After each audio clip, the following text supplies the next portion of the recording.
ಖಂಡಿತ ಇದು ನೀವು ಕೇಳ್ತಾ ಇರೋದು ತಪ್ಪಲ್ಲ. ಮಹಿಳೆಯರ ಮಾನ ಮರ್ಯಾದೆ ತೆಗಿತಾ ಇದೆ ಅಂದರೆ ಅದರ ಜವಾಬ್ದಾರಿ ಎಲ್ಲೋ ಒಂದು ಕಡೆ ನಮ್ಮ ಸರ್ಕಾರದ್ದು ಇದೆ.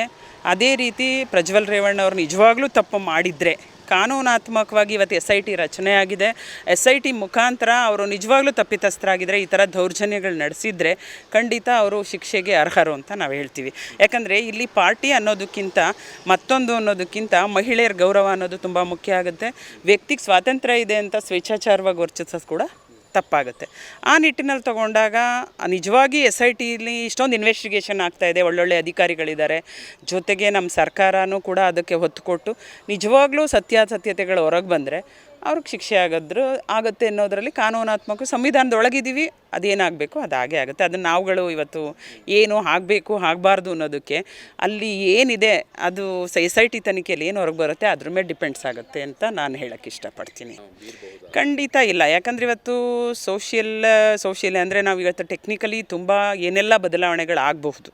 ಅಂದರೆ ಸಮಯಕ್ಕನುಸಾರವಾಗಿ ಪರಿಸ್ಥಿತಿಗನುಸಾರವಾಗಿ ಯಾರನ್ನ ಈ ಕಟ್ಟಿಗೆ ಬೇಕಾದ್ರೂ ಸಿಕ್ಸಿರ್ಬೋದು. ಅದರಿಂದ ಜನರು ಇದನ್ನೆಲ್ಲ ತುಂಬ ನೋಡ್ತಾ ಇರೋದ್ರಿಂದ ಅವರು ಕೂಡ ಅದನ್ನೇ ಕಾಯ್ತಿದ್ದಾರೆ. ಕಾನೂನು ಪ್ರಕಾರ ಏನು ಸರಿ ತಪ್ಪು ಅನ್ನೋದನ್ನು ನೋಡ್ತಾ ಇದ್ದಾರೆ. ಕಾಂಗ್ರೆಸ್ ಅವರು ಹೇಳಿದ ಕ್ಷಣನೋ ಇನ್ನೊಬ್ಬರು ಹೇಳಿದ ತಕ್ಷಣ ಯಾರೂ ನಂಬೋದಿಲ್ಲ. ಇದು ನಿಜವಾಗಿ ನ್ಯಾಯಯುತವ ಕಾನೂನಾತ್ಮಕವಾಗಿ ಪರಿಶೀಲನೆಗೆ ಒಳಗಾಗಬೇಕು. ಅದ್ರ ರಿಸಲ್ಟ್ ಬಂದಾಗಲೇ, ಕಾನೂನಿನ ರಿಸಲ್ಟ್ ಬಂದಾಗಲೇ ಅದು ನಿಜವಾಗಿ ಜನರ ಮೇಲೆ ಪರಿಣಾಮ ಬೀರಿದೆ ಅಂತ ತಿಳ್ಕೊಬೇಕು. ಮತ್ತು ಚುನಾವಣಾ ಫಲಿತಾಂಶ ಬಂದಾಗಲೇ ನಮಗೆ ಗೊತ್ತಾಗೋದು. ಖಂಡಿತ ಜನ ಇದಕ್ಕೆ ಯಾರೂ ಗಮನ ಹರಿಸಿಲ್ಲ ಅಂದ್ಕೊಳ್ತೀನಿ. ಯಾಕಂದರೆ ಡೇ ಬೈ ಡೇ ಇಂಥದ್ದು ತುಂಬ ಸಾಕಷ್ಟು ಇಶ್ಯೂಸ್ ಈಗಾಗಲೇ ನಾವು ನೋಡ್ತಾ ಇದ್ದೇವೆ. ಇದನ್ನು ನೀವು ಈಗಿರೋ ಸರ್ಕಾರನೇ ಕೇಳಬೇಕು, ಏಕೆ ಹೋಗಕ್ಕೆ ಬಿಟ್ಟರು ಅಂತ. ಮತ್ತು ಹೋದವ್ರನ್ನೇ ಅವ್ರು ಮತ್ತೆ ಬಂದ ಮೇಲೆ ಕೇಳಬೇಕು. ಈ 2 ಪಾಯಿಂಟ್ಗೂ ಅಲ್ಲೇ ಉತ್ತರ ಕೊಡಬೇಕು. ಮತ್ತು SIT ಕೂಡ ಆಫ್ಟರ್ ರಚನೆ ಆಗಿರೋದು ನಾವು ಅವ್ರಿಗೆ ಹೇಳೋಕ್ಕಾಗಲ್ಲ, ಇನ್ವೆಸ್ಟಿಗೇಷನ್ ಅಷ್ಟೇ. ಮತ್ತು ಹೇಗೆ ಕರೆಸ್ಕೋಬೇಕು ಅನ್ನೋದು ಅವ್ರು ತೀರ್ಮಾನ ಮಾಡಿ ಕರೆಸ್ಕೋಬೇಕಾಗತ್ತೆ. ಹೌದು.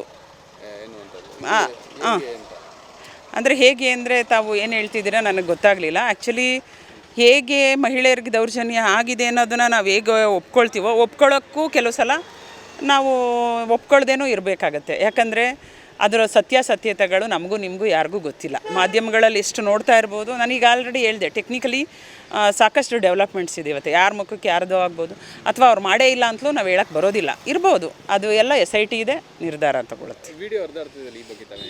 ಅದನ್ನೇ ನಾನು ಹೇಳ್ತಿದ್ದೀನಲ್ಲ, ಆ ವಿಡಿಯೋನ ಪರಿಶೀಲನೆ ಮಾಡೋದು, ಆ ವಾಯ್ಸ್ ಇರ್ಬೋದು, ಆ ಫೋಟೋಸ್ ಇರ್ಬೋದು, ಆ ಸಿಚುಯೇಷನ್ಸ್ ಇರ್ಬೋದು, ಆ ಬ್ಯಾಕ್ಗ್ರೌಂಡ್ಸ್ ಇರ್ಬೋದು, ಇದೆಲ್ಲದನ್ನೂ ಪರಿಶೀಲನೆ ಮಾಡೋಕ್ಕೆ ತಾನೇ SIT ರಚನೆ ಮಾಡಿದ್ದಾರೆ.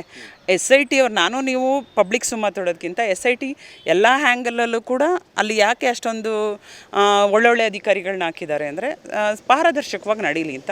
ಅದು ನಡೆದ ಮೇಲೆ ಕಾನೂನಾತ್ಮಕವಾಗಿ ರಿಸಲ್ಟ್ ಸಿಕ್ಕೇ ಸಿಗುತ್ತೆ.